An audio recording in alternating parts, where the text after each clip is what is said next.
5 अंक आउ 6 अंक विशिष्ट संख्यार वर्गमूल आमे 5 सेकेंड आज बाहर करवा। प्रथम डाहाण साइड रो दुईटी संख्या लेखाएं पेयरिंग करवा।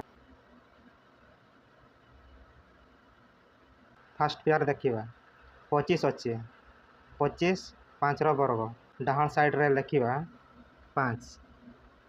लास्ट पेयर देखिबा 81 अच्छे 81 9 रो वर्ग बाँ साइड रे लिखिबा 9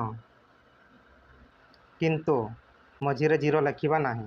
5 थिले गोटे काम आपन को करबा को पड़िबो। 9 रो 2 गुणा 18 18 को मझिरे पेयर नाही कि तार फास्ट डिजिट सहित कंपेयर करबा। 18 ठारो 9 सानो अच्छे मझिरे 0 लिखि देले आंसर पाई जिबे।